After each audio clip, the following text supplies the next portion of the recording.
hörmətli müəllimlər, bizim bugünkü dərsimiz informatika fənninə həsr olunur. Biz bugün Şəfəq Ələkbərovanın təqdimatında Python proqramlaşdırma dili, funksiya mövzusuna dair müxtəlif test tapşırıqlarının izahı ilə tanış olacağıq. Salam Şəfəq xanım. Salam. Şəfəq xanım, biz artıq Python proqramlaşdırma dili mövzusuna dair bir neçə dərs çəkmişik. Bu da növbəti dərsimizdir. Bu mövzuya dair bu qədər dərslərin çəkilməsinin səbəbini izah etməyinizi istərdim. Deməli, əvvəlcə onu deyim ki, Python proqramlaşdırma dili formallaşdırma, modelləşdirmə, alqoritmləşdirmə və proqramlaşdırma məzmun sahəsinə aid bir mövzudur və bu mövzu çox geniş mövzudur. Əlbəttə ki, biz bir neçə dərsə dövrlərdən, ədədlər üzərində iş, sətirlər, siyahılar və bunların hamısının izahını verə bilərdik. Lakin biz istədik ki, hər bir verilənlər strukturu olsun, hər bir, məsəl üçün, dövrlərə aid ayrı mövzumuz olsun, budaqlanmaya aid şərt operatorlarına ayrı mövzu olsun. Daha geniş izah verə bilmək üçün, daha çox məsələləri əhatə edə bilmək üçün biz belə bir yol seçdik və bugünkü dərsimiz də funksiya, yəni proqramlaşdırma dilində funksiyalara toxunacağıq və bu bizim artıq bu silsilədən sonuncu dərsimiz olacaq və funksiyalar 9-cu sinif dərsliyində öz əksini tapmışdır. Təşəkkür edirəm izaha görə. Buyurun, artıq test tapşırıqlarının izahına keçə bilərik. Bəli. Həmişə olduğu kimi, bugün də mən istəyirəm ki, bir balaca funksiyalar haqqında izahat verim. Funksiya nədir? Funksiya proqramın istənilən yerindən müraciət edilə bilən köməkçi bir alqoritmdir. Yəni, funksiya özü müstəqil bir alqoritmdir, proqramdır və o, proqramçının işini asanlaşdırmaq üçün, kodun oxunuşunu sadələşdirmək üçün istifadə olunan bir yardımçı alqoritmdir. Pythonda standart funksiyalar var. Məsəl üçün, print, input, int və s. belə funksiyalar çoxdur. Lakin bununla bərabər hər bir istifadəçi özü öz funksiyalarını da yaza bilər. Bu məqsədlə əvvəlcə funksiyanı elan etmək lazımdır və funksiyanı elan etmək üçün def açar sözündən istifadə olunur. Def açar sözünü yazdıqdan sonra funksiyanın adı göstərilməlidir. Məsəl üçün, def açar sözü ilə funksiyası elan olunubdur və bu funksiya salam sətrini çap edir. Bəs yaxşı, biz adlardan danışırıqsa funksiyanın adlarından, bu adlara qoyulan tələblər nədir? Funksiyanın adında latın hərflərindən, rəqəmlərdən və alt xəttdən istifadə olunur. Ad rəqəmlə başlaya bilməz. Funksiyanın adı adətən onun təyinatını əks etdirməlidir. Yəni, əgər bizim funksiyamız hər hansı ədədlərin cəmini tapırsa, məsləhət görülür ki, bu təyinata uyğun funksiyaya ad verilsin. Bundan başqa deməliyəm ki, böyük, yəni yuxarı registrli, aşağı registrli simvollar bir-birindən fərqlənir. Buna diqqət etmək lazımdır. Funksiyamızı elan etdik, adını göstərdik, parametrlərini göstərdik. Bundan sonra proqramın istənilən yerindən onu çağırmaq mümkündür. Beləliklə, hər hansı bir funksiya yazmaq üçün def açar sözündən funksiyanın adı və mütləq mötərizələrdə formal parametrləri elan etmək lazımdır. Ondan sonra 2 nöqtə və gələn sətirlərdə funksiyanın gövdəsi adlanır. Və ondan aşağıda isə funksiya elan olunduqdan sonra isə biz əsas proqram hissəsini göstəririk və əsas proqram hissəsində də funksiyanın adı ilə və ona ötürdüyümüz faktiki parametrlərlə bu funksiyanı çağırırıq. Bunu da deyim ki, funksiyalar şərt deyil ki, həmişə parametrli olsun, parametrsiz funksiyalar da mövcuddur. Yəni, funksiyanı elan edirik, parametrləri yoxdur, lakin o funksiyanı çağıraraq onun məqsədə uyğun hansı iş yerinə yetirirsə, hansı alqoritmi onu icra etmək yenə də mümkündür. Təyinatından asılı olaraq, yəni məqsədindən asılı olaraq funksiyalarda qiymət qaytara və qaytarmaya da bilərlər. Yəni, qiymət qaytaran funksiyalarımız var və qaytarmayan funksiyalarımız var. Və əslində qiymət qaytarmayan funksiyalara eyni zamanda prosedurlar da deyilir. Bax, bu gördüyünüz funksiya elan olunub, adı funcdır, 2 parametrdən ibarətdir. Məqsədi o parametrlərin cəmini ekrana çıxartmaqdır. Və proqramın əsas hissəsində funksiyanın adı çəkilir və ora 2 faktiki parametr ötürülür.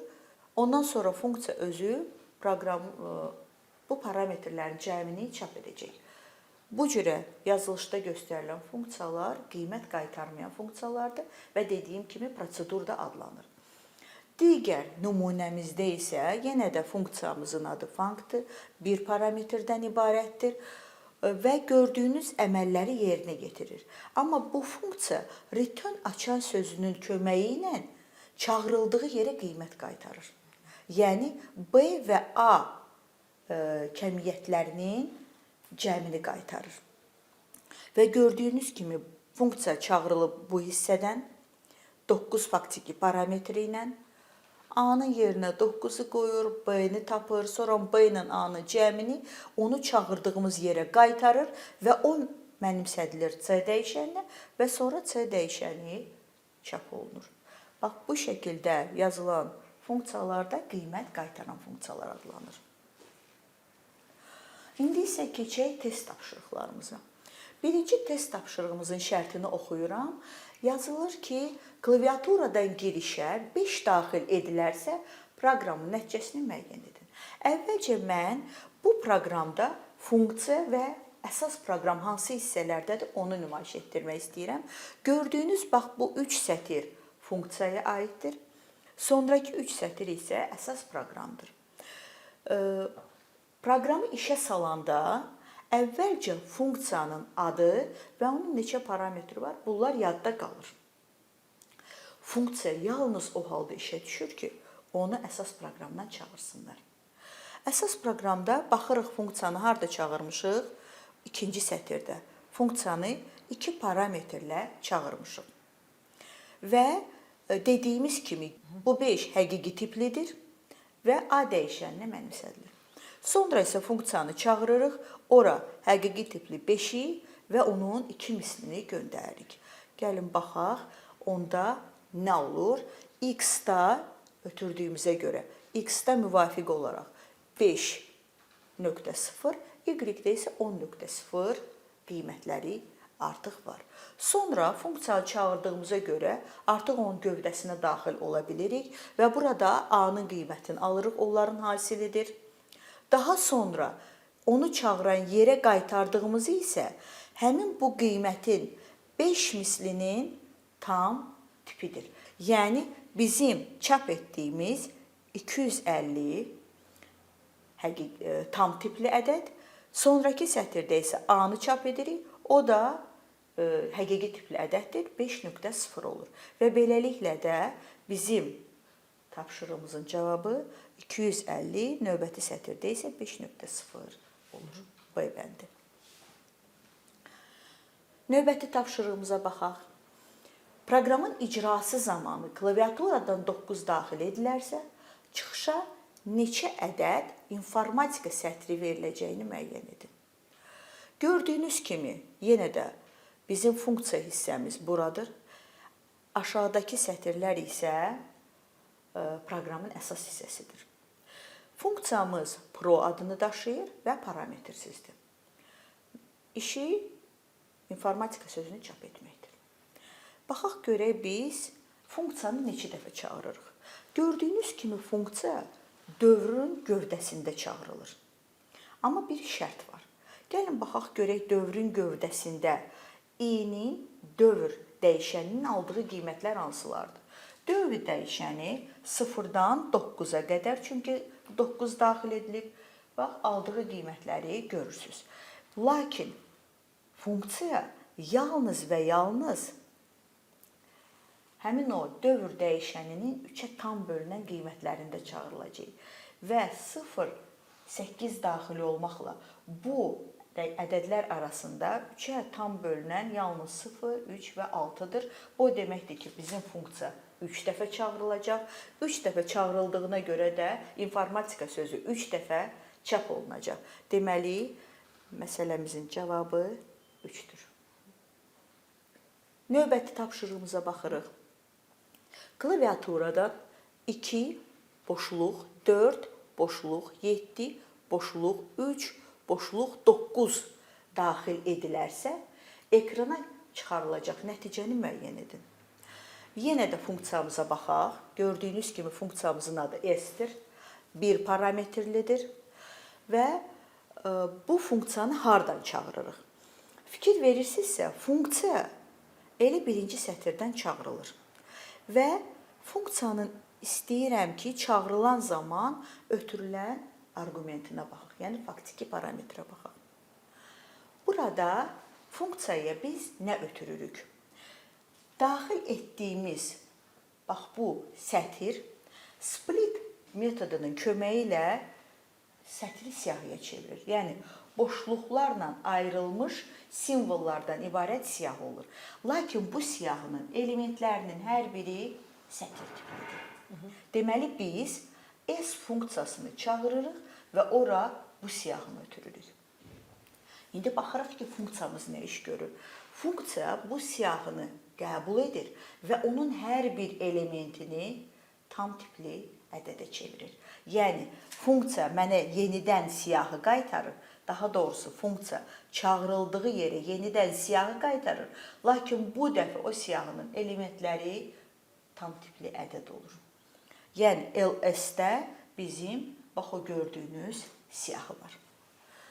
Daha sonra, baxaq görək dövrümüzdə, proqramın əsas hissəsində nə baş verir? Dövrümüz var.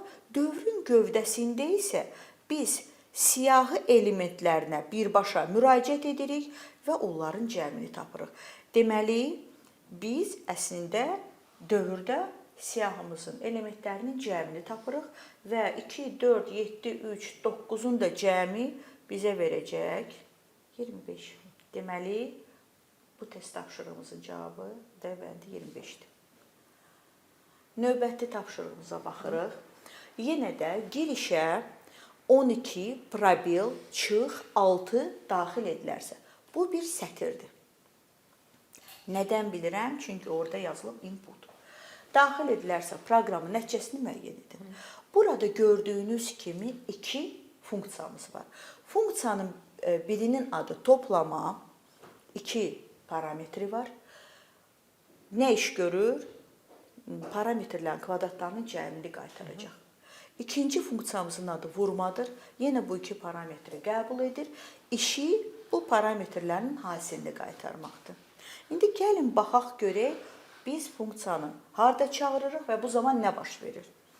Gördüyünüz kimi, dediyim bax bu 12 boşluq çıx 6 sətri burada daxil olunur. Və yenə də split metodunun köməyi ilə boşluqlarla ayrılmış simvollardan ibarət bizə ədəd qaytarır. Lakin, baxın, burada görürsünüzmü? Bax, bu yazılış mümkündür burada. Dəyişənlər sadalanır. X, virgül, Y. Və qayıdan qiymətlər də 2 ədəd olduğuna görə müvafiq olaraq X-a 12 sətri, Y-ə isə çıx 6 sətri mənimsədilir. Sonra isə yenə də X və Y dəyişənlərinə X-in tam tipli qiyməti və Y-in tam tipli qiyməti mənimsədilir. Və bizdə nə olur? Artıq X-da 12, Y-də isə -6 var. Daha sonra gəlir şərt. Bu şərtimizdə nə deyir? Baxın, bu şərtdə mürəkkəb şərtdir. Məna nədir? Deyir ki, əgər X və ya Y-dən hər hansı biri mənfidirsə, sıfırdan kiçikdirsə, bu şərt doğru adlanır. Yəni, bizə true qaytarır və true qaytardığı halda da biz hansı funksiyaya müraciət edirik? Toplama funksiyasına müraciət edirik və o toplama funksiyası da bizim 12 və -6-nın kvadratlarının cəmini bizə qaytarmalıdır və bununla da proqramın işi bitir. 12-nin kvadratı 144, 6-nın kvadratı 36, onların cəmi də bizə verir 180. Və cavabımız B-dir. Növbəti tapşırığımız. Burada biz girişə ardıcıl olaraq bir dəfə 2-ni, bir dəfə 3-ü, bir dəfə 2-yi, 2-yi bu şəkildə ardıcıl bu qiymətlər daxil edilərsə ekrana çıxan nəticəni müəyyən etməliyik. Yenə də funksiyam var. Funksiyamın adı əddir. 2 parametri var, S və P. Amma funksiya hardan çağırılır? Funksiya dövrün gövdəsində çağırılır. Baxın, 2 parametrdən, 2 arqument ötürülür ora. Gəlin, baxaq, görək, bu funksiyanı, qiymətlərimizi harada daxil edirik?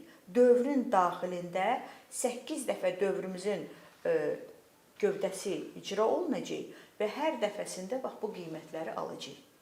İndi mən bunu daha aydın başa düşə bilməyimiz üçün belə bir cədvəl düzəltmişəm.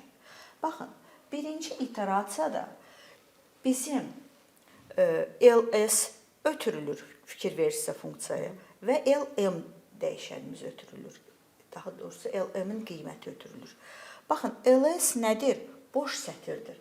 Yəni, birinci iterasiyada s formal dəyişənimizin aldığı qiymət boş sətirdir. Lm isə ilk qiymətimiz də 2 olur. Və qaytardığı nədir? Deyir ki, əgər s sətrində bax, o 2-dən yoxdursa, yəni onun sayı 0-dırsa, onda onu S sətrinə əlavə et. Yəni, qaytarır 2 olan bir sətri. Çünki gördüyünüz kimi S-də 2 yoxdur, o da ona görə 2 qaytarır. Toplayır, ora qaytarır. LS-də artıq 2 var. Sonra ikinci dəfə yenə növbəti 3-ü qəbul edir. 3-lə və 2 sətri ilə biz funksiyayı ötürürük və funksiya bununla işləyir. Yenə də 3 2-də olmadığına görə onu da 2-nin sağına yazır və bunu qaytarır. LS bu qiyməti alır, bu sətr. Növbəti 2 ilə biz bir də funksiyanı çağırırıq. S-in bu dəfəki qiyməti 2, 3, P isə 2-dir. Gördüyünüz kimi 2, 3 sətrində var. Bu deməkdir ki, biz heç nə dəyişmirik. Funksiyanı bir daha çağırırıq. Bu dəfə yenə növbəti 2-dir. Yenə var, qiymət dəyişmir. 4 yoxdur, əlavə olunur. 5 yoxdur, əlavə olunur. 8 yoxdur, yanına əlavə olunur. Sonuncu 3 burada var deyə olduğu kimi qalır. Heç nə əlavə olunmur və bununla da bütün 8 iterasiyanın 8-nə də baxırıq və dövrdən çıxırıq. Nəticədə çap olunan qiymət, bax o sonuncu bizə funksiyanın qaytardığı qiymət olur və beləliklə də bizim doğru cavabımız A bəndi olur. Bununla da mən funksiyalar mövzusuna aid bütün test tapşırıqlarını izah etdim. Ümid edirəm ki, bugünkü mövzumuz müəllimlərin imtahanda köməyinə çatacaqdır. Ətraflı izahınıza görə biz sizə təşəkkür edirik Şəfəq xanım. Hər bir variantın üzərində xüsusi dayandınız, onu ətraflı izah elədiniz. Ümid edirəm ki, müəllimlər üçün də çox faydalı olacaq. Mən də ümid edirəm və bütün müəllimlərimizə uğurlar arzu edirəm. Çox sağ olun. Əziz müəllimlər, bizim verilişimiz bu qədər. Növbəti verilişlərdə görüşənə qədər.